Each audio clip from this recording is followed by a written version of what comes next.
Previous video में हम लोगों ने बात किया था अष्टांग हृदय होता क्या है। तो इसमें मैं आपको बताऊंगी अष्टांग हृदय का पहला चैप्टर आयुष काम्य।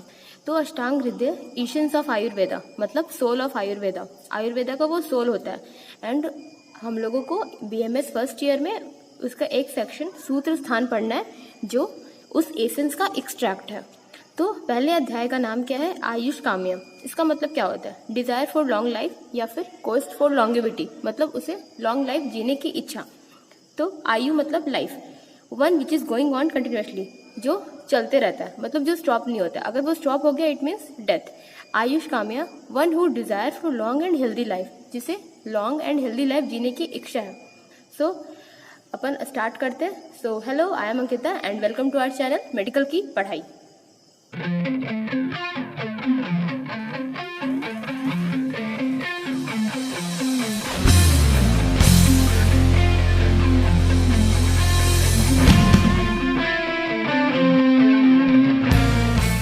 सो लेट्स गेट स्टार्टेड। हम लोग स्टार्ट करते हैं। तो अभी हम लोग इसमें फर्स्ट टू 14 श्लोक कवर करेंगे। सो इसमें बताया क्या गया, एक यूनिक फिजिशियन थे, ओके, जिन्होंने बताया, उन्होंने सारे डिजीज को एलिमिनेट किया, इंटायर डिजीज को एलिमिनेट किया। तो सारे डिजीज का उन्होंने एक पर्टिकुलर नाम क्या दिया? राग आदि। ठीक है, इसमें बहुत सारे आते हैं, राग, द्वेष, लोभ, मोह, मत्सर्य, मादा एंड काम। राग का मतलब अटैचमेंट, कोई भी चीज से हमें अटैच हो जाना, लाइक वो कोई ऑब्जेक्ट हो सकता है या फिर कोई पर्सन हो सकता है। द्वेष, हेट्रेड या जेलसी, मतलब किसी से बहुत ही ज्यादा नफरत करना या फिर किसी से जेलस होना, उसके काम को देख के जेलस होना, उसकी सक्सेस को देख के जेलस होना। लोभ मतलब ग्रीड, लालची होना। मोह, कंफ्यूजन, मतलब कि वो कोई प्रॉपर टाइम में वो प्रॉपर डिसीजन नहीं ले सकता, उसे प्रॉब्लम होती है डिसीजन लेने में। मत्सर्य, कॉम्पिटिशन। मादा, सेल्फिशनेस या फिर ईगो। सेल्फिशनेस मतलब किसी के बारे में नहीं सोचना, सिर्फ खुद के बारे में सोचना। ऐसे बोला जाता है कि मतलब आप खुद के बारे में सोचना अच्छी बात होती है, बट हमेशा नहीं। मतलब ये नहीं कि खुद से हद से ज्यादा ही खुद के बारे में सोच रहे हो, दूसरे के बारे में भी हमें सोचना ही चाहिए एज अ ह्यूमन नेचर। काम, लस्ट, ओके। इन सब डिजीज से क्या होता है? औत्सुक्य, मोह एंड अहरति। औत्सुक्य मतलब एनेक्सिटी पर्सन में होती है। मोह मतलब कंफ्यूजन या फिर डेल्यूजन, वो हेलोसिनेशन में रहता है। एंड अहरति मतलब रेस्टलेसनेस, उसे रेस्ट नहीं होती है, मतलब वो कुछ ना कुछ सोचते रहता है। ये तीनों डिजीज पर्टिकुलर ह्यूमन बीइंग में होती है। ड्यू टू इन सब की वजह से ये सब ह्यूमन बीइंग में देखने को मिलता है। अब उसके आगे क्या है? माइंड। माइंड को क्या बोला गया है? वो साइट है हेल्थ एंड डिजीज का। क्यों? क्योंकि माइंड है, अगर माइंड कंट्रोल हो गया तो वर्ल्ड की जितने भी प्रॉब्लम्स है उसको हम लोग आसानी से टैकल कर सकते हैं। कुछ भी अराइज होता है सब वो माइंड से अराइज होता है, जैसे कि वो सेन, पागलपन हो गया, इविल माइंडेड, सब कुछ अराइज माइंड से होता है। इसीलिए हम लोग बोलते हैं हमें अच्छा सोचना चाहिए, अच्छा सोचने से सब अच्छा होता है। मतलब इसलिए बोला जाता है be positive, it's good for your health and of course for your mind. Then दूसरा क्या है? पुरुष अर्थात, मतलब हमारी लाइफ का ऑब्जेक्टिव क्या है। एंड ये जो लाइफ का जो ऑब्जेक्टिव है ये हर पर्सन को फॉलो करना चाहिए। इसमें आते हैं धर्म, अर्थ, काम, मोक्ष। काम एंड मोक्ष को सुख में रखा गया। अब धर्म, धर्म मतलब होता है कि हमें अच्छाई की मार्ग पे चलना चाहिए, following the path of righteousness, okay. अर्थ मतलब वेल्थ, हमें अर्न करना चाहिए बट एक प्रॉपर वे में, यानी कि मतलब कोई इलीगल तरीके से हम अर्न करें नहीं, हमें प्रॉपर तरीके से ही अर्निंग करनी चाहिए। काम मतलब डिजायर, ड्रीम, कोई इच्छा होनी चाहिए आपकी। मोक्ष मतलब सैल्वेशन, मतलब मोक्ष प्राप्ति हो जाना, ओके। तो इन चारों की अगर हम प्रॉपर फॉलो करते हैं तो हमें मोक्ष मिलती है, ऐसा आयुर्वेद में लिखा गया है। एंड यही चार हमारी लाइफ का मूल ऑब्जेक्टिव होता है। अब बोला गया है आयुर्वेद ऑरिजिन, मतलब आयुर्वेद कैसे आया हमारे जीवन में या फिर हमारे वर्ल्ड में, अर्थ पे कैसे आयुर्वेद आया। तो ऐसा बोला जाता क्या है, लॉर्ड ब्रह्मा ने आयुर्वेदा को रिकलेक्ट किया ना कि उन्होंने डिस्कवर किया, सॉरी, रिकलेक्ट किया। ये एक तरह का डिस्कवरी है। कैसे? डिस्कवरी में क्या होता है, वो चीज पहले से उस जगह पे प्रेजेंट होती है बट कोई उसे डिस्कवर करता है। जैसे ग्रेविटेशन पहले से ही अर्थ पे थी बट न्यूटन ने उसे बताया। फायर, एंशिएंट मैन ने बताया। नेचुरल सिलेक्शन, डार्विन ने बताया। एंड माइक्रो ऑर्गेनिज्म, बैक्टीरिया, ये सब पहले से ही थे बट किसी ने उसे डिस्कवर किया। ये भी उसी तरह आयुर्वेदा हमारे अर्थ में पहले से ही था, बट लॉर्ड ब्रह्मा ने उसे डिस्कवर। सो क्या बताया जा रहा है कि आयुर्वेदा किस तरह से स्प्रेड हुआ। तो सबसे पहले लॉर्ड ब्रह्मा क्रिएटर है, बट लेकिन वो आयुर्वेदा के क्रिएटर नहीं है। उन्होंने रिकलेक्ट किया आयुर्वेदा को, फिर उन्होंने अपने पुत्र को दक्ष प्रजापति को दिया, मतलब उन्हें ज्ञान दिया। उसके बाद दक्ष प्रजापति ने अश्विनी कुमार, जो ट्विंस थे, सूर्य पुत्र थे वो, उनको दिया। फिर अश्विनी कुमार ने सहरक्षा इंद्र को दिया। फिर इंद्र ने अत्रि सन को अपना ज्ञान दिया और कुछ अदर सेजेस को दिया, अदर फिलोसफर्स को दिया। अत्रि के जो सन थे उनका नाम क्या था, अत्रेय, पुनर्वसु एंड शशन अत्रेय। फिर इन लोगों ने अग्निवेश एंड कुछ अदर को दिए, जिन्होंने अलग अलग ट्रीटीज, अलग अलग संहिता बनाई अलग अलग तरह से। ठीक है, तो कुछ ऐसा भी बोला जाता है कि जो इंद्र है, इंद्र ने लॉर्ड धन्वंतरी को अपना ज्ञान दिया, फिर वो ऐसे पास होते गया। तो उसके बाद सुश्रुत संहिता का ऑरिजिन हुआ, जिसमें मोर एम्फोसिस किसको दिया गया, शाल्य तंत्र मतलब सर्जरी को दिया गया। उसी तरह इंद्र ने महर्षि भारद्वाज को अपना ज्ञान दिया, और फिर महर्षि भारद्वाज ने अपने 6 शिष्य, 6 स्टूडेंट को अग्निवेश, भेल, जतुकर्ण, पराशर, हारित, शारपानी, इसी तरह करके चरक संहिता का निर्माण हुआ, जिसमें मोर एम्फेसिस किसको दिया गया, काया चिकित्सा को। इस तरह से generation by generation Ayurveda spread हुआ। ओके, अब क्या है, ये जो संहिता बनी, ये आयुर्वेदिक टेक्स्ट बुक, वो बहुत ही ज़्यादा इलाबोरेट थी, मतलब बहुत ही डिफिकल्ट थे स्टूडेंट के लिए इसके स्टडी करने के लिए। इसीलिए उसका एसेंस एक्सट्रैक्ट निकाला एंड अष्टांग हृदय बनाया गया। ठीक है, ये इलाबोरेट क्यों था एंड डिफिकल्ट क्यों था स्टडी करने में, क्योंकि एक ही डिजीज के नाम बहुत जगह दिए हुए थे, इधर भी मतलब एक चैप्टर्स में भी दिए हुए, दूसरे चैप्टर में भी दिए हुए। तो मतलब इससे कि टेक्स्ट बुक, इससे पेजेस बढ़ रहे थे, बट सेम ही चीज दिया हुआ था, तो स्टूडेंट को प्रॉब्लम हो रही थी पढ़ने के लिए। इसलिए उसका एसेंस एक्सट्रैक्ट किया गया एंड अष्टांग हृदय बनाया गया, जो ना तो ज्यादा शॉर्ट था और ना ही ज्यादा इलाबोरेट था, मतलब वो स्टूडेंट को पढ़ने के लिए बहुत ही ईजी था। अब क्या है, अष्टांगास मतलब 8 ब्रांच ऑफ आयुर्वेदा। मैंने प्रीवियस वीडियो में आपको इसका थोड़ा सा आइडिया दिया था, फिर से मैं थोड़ा इसको इलाबोरेट करती हूँ। 8 ब्रांच ऑफ आयुर्वेदा, इसके 8 ब्रांच है, काय चिकित्सा, बाल चिकित्सा, ग्रह चिकित्सा, ऊर्ध्वांग चिकित्सा, शाल्य चिकित्सा, दृष्टा चिकित्सा, जरा चिकित्सा एंड वृषांत चिकित्सा। काय चिकित्सा का मतलब कलेक्ट, काय का मतलब होता है कलेक्ट। इट मीन्स जितने भी हमारे बॉडी के अंदर मेटाबॉलिज्म होते हैं, उसके सारे प्रोसेस से रिलेटेड कुछ भी डिजीज होती है, उसकी ट्रीटमेंट काय चिकित्सा के अंदर आती है। बाल चिकित्सा पेडियाट्रिक्स, इसको इंग्लिश टर्म है, इसमें बोलते हैं बेबी का टेक केयर, ऐसा बोला जाता है। इसमें प्रेगनेंसी से लेके टीनेजर तक जो भी बेबी का या फिर चिल्ड्रन का जो भी प्रॉब्लम्स होती है, जो भी डिजीज होती है, वो सब बाल चिकित्सा में आती है। ग्रह चिकित्सा रिलेटेड टू मेंटल डिसऑर्डर, जो माइंड से रिलेटेड होती है। इसमें ऐसा भी बोला जाता है कोई भी पेशेंट या कोई भी पर्सन पजेस्ड हो इविल स्पिरिट से या फिर माइक्रो ऑर्गेनिज्म से, तो वो सब, इसकी सारी ट्रीटमेंट ग्रह चिकित्सा में आती है। ऊर्ध्वांग चिकित्सा मतलब एबव नेक। एबव नेक में क्या आएगा, जितने भी ऑर्गन्स है, आई, ईयर, नोज, टंग, उन सबकी कुछ भी डिजीज हो, उसकी ट्रीटमेंट ऊर्ध्वांग चिकित्सा। शाल्य चिकित्सा रिलेटेड टू सर्जरी, इसमें हम लोग सर्जिकल इंस्ट्रूमेंट्स यूज करते हैं फॉर ऑपरेशन। ये 2 तरह का इसमें होता है, एक्सोजेनस, इंडोजेनस। एक्सोजेनस में लाइक कोई एरो बॉडी में लग गया, नाइफ लग गया, उन सब को निकालने के लिए हम लोग जो सर्जरी करते हैं उसको एक्सोजेनस। एंड इंडोजेनस लाइक हमारे बॉडी के अंदर पस का फॉर्मेशन हो गया, डेड फिटस इन बॉम्ब मतलब यूट्रस में डेड फिटस, उन सबको रिमूव करने के लिए जो सर्जरी यूज करते हैं उसको endogenous.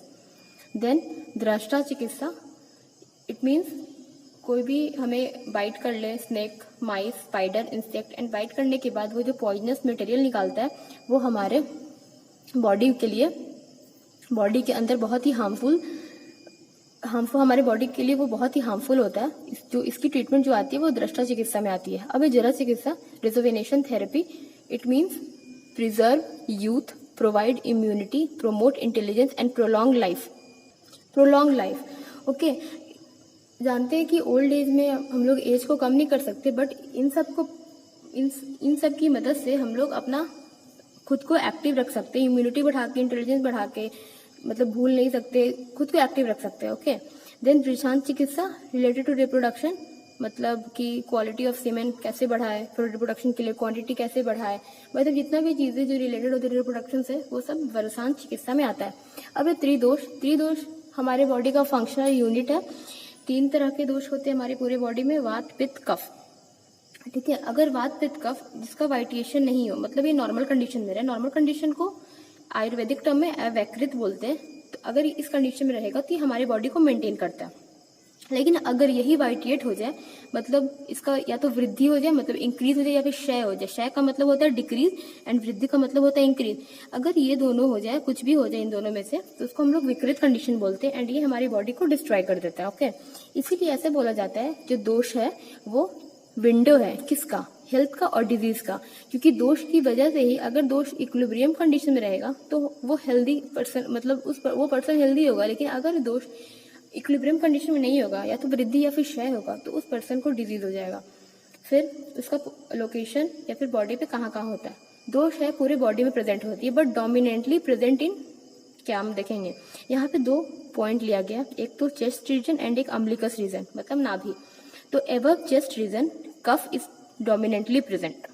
Below umbilicus region, Vat is present dominantly, and between chest and umbilicus, Pitta is present.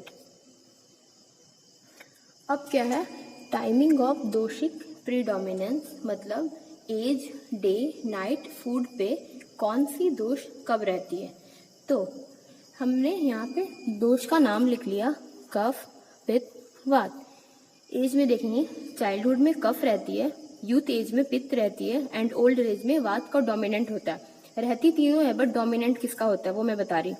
तो चाइल्डहुड में याद करने के लिए हम लोग ऐसे याद रख सकते हैं कि जब हम लोग छोटे थे तो हमें खांसी बहुत जल्दी हो जाती थी। क्यों? ड्यू टू कफ की वजह से, क्योंकि उस समय डोमिनेंट ज्यादा किसका रहता है, कफ दोष का रहता है। डे, अब हम लोग देखेंगे डे में, मॉर्निंग में कफ का डोमिनेंट होता है, नून में पित्त का होता है, एंड इवनिंग में वात का होता है। इसको भी हम लोग याद करने का तरीका ऐसे रख सकते हैं, मॉर्निंग में जब हम लोग उठते हैं सुबह तो हमें बहुत हेवी फील होती है, बट आफ्टर ब्रशिंग हम लोग को बहुत ही रिलैक्स एंड एक्टिव फील होती है, मतलब बहुत एक्टिव फील करते हैं। क्यों? ड्यू टू कफ। हम लोग जैसे सुबह उठते हैं तो कफ का जो क्वांटिटी होता है वो बहुत ही ज्यादा होता है, इसलिए मॉर्निंग में कफ का डोमिनेंट होता है। नाइट में, अर्ली नाइट में कफ का रहता है, मिड नाइट में पित्त का रहता है, एंड लेट नाइट में वात का रहता है। उसी तरह फूड में गैस्ट्रिक फेज, मतलब at the starting of point of digestion में कफ का डोमिनेंट ज्यादा रहता है। इंटेस्टाइनल फेज मतलब मिड डाइजेशन में पित्त का, and colonic phase last part of digestion में वात का। अब देखेंगे अग्नि भेद एंड कोष्ठ भेद। अग्नि भेद मतलब होता है टाइप्स या फिर काइंड। अग्नि मतलब digestive fire, and digestive fire जिससे हमारा फूड का डाइजेशन होता है। एंड कोष्ठ मतलब काइंड ऑफ एलिमेंट्री ट्रैक्ट। उसका एलिमेंट्री ट्रैक्ट कैसा है वो देखेंगे, कैसे हम लोग उसके फीसेस से पता लगाएंगे। ये जो कोष्ठ हम लोग फिजियो में इलाबोरेट देखेंगे, बट अभी मैं थोड़ा सा बता रही हूँ आपको। इसको हम लोग ऐसे ही बोल सकते हैं, बॉबल मोमेंट का नेचर कैसा है। ठीक है, अब हम लोग देखेंगे दोष के हिसाब से अग्नि होती है। अग्नि, वात दोष में विषम अग्नि, पित्त दोष में तीक्ष्ण अग्नि, एंड कफ दोष में मंद अग्नि।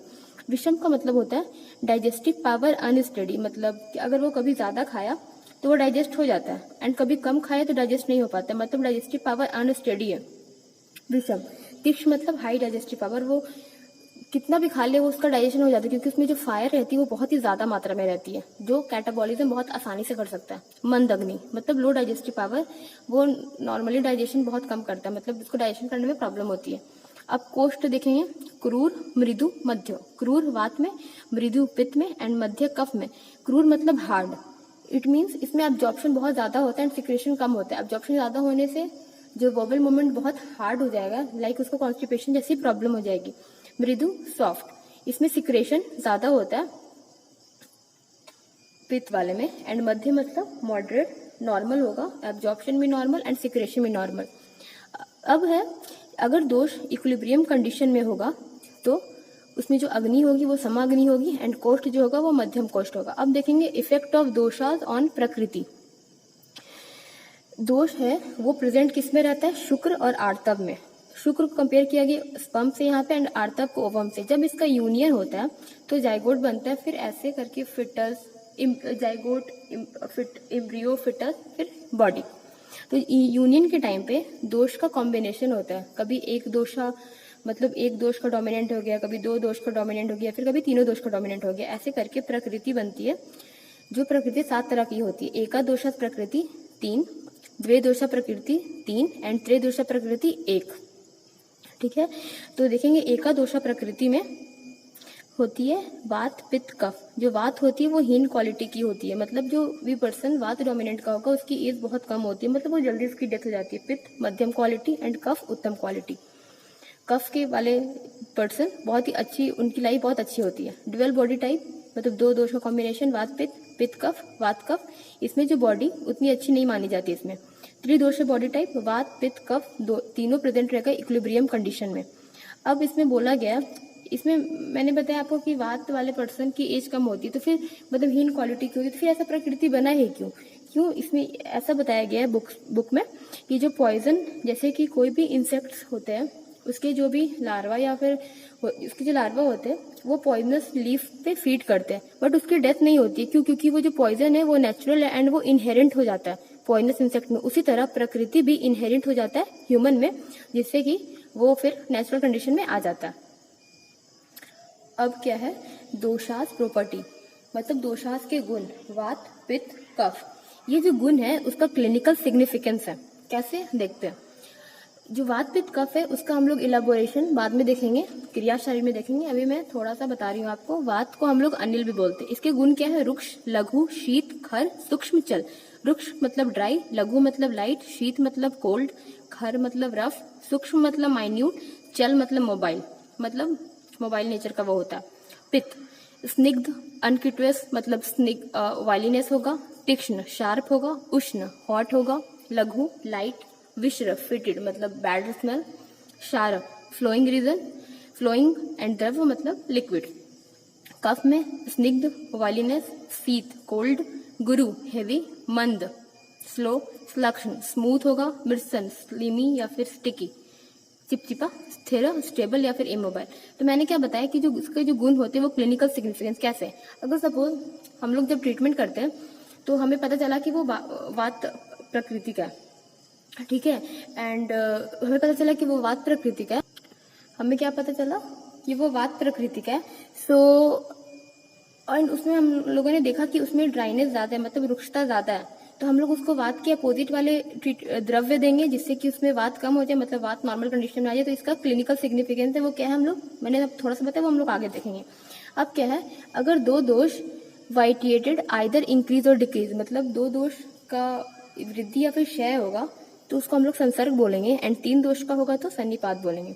अब आते हैं धातु एंड मल पे। धातु को हम लोग टिश्यू एक तरह से कंपेयर कर सकते हैं। धातु क्या होता है? वो पूरे बॉडी को सपोर्ट करता है, माइंड को करता है एंड लाइफ को करता है। धातु 7 होते हैं, रस, रक्त, मांस, मेद, अस्थि, मज्जा, शुक्र।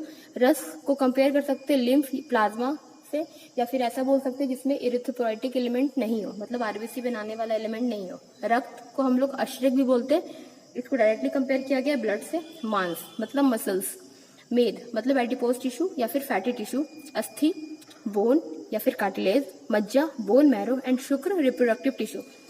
उसी तरह मल मतलब वेस्ट 3 होते हैं, मूत्र, शकृत, स्वेद। मूत्र मतलब यूरिन, सकृत मतलब फीसेस एंड स्वेद मतलब स्वेट। इसमें बोला गया सारे धातु को टिश्यू नहीं बोलते हैं। एग्जाम्पल में क्या है? सीमेन, क्योंकि सीमेन को इजैकुलेशन होता है वो हमारे बॉडी के बाहर चला जाता है, इसीलिए ऑल टिश्यू को धातु नहीं बोलते। क्यों? इसमें एग्जाम्पल क्या दिया गया? शिरा एंड कंट्रा। शिरा क्या होता है? शिरा वैसा होता है जो कुछ फ्लो कर सकता है किसी में, तो वो वेन को इसमें कंपेयर किया गया, एंड कंट्रा को टेंडन से। ये जो दोनों होते हैं ये उप धातु होते हैं, जो हम लोग आगे देखेंगे। धातु होते हैं बट धातु ये नहीं है, वो क्या है हम लोग आगे देखेंगे। अब है क्या? वृद्धि एंड क्षय। वृद्धि कैसे होता है? अगर हम लोग सिमिलर द्रव्य देंगे समान, वो समान हुआ मतलब वृद्धि हो रही है उसमें।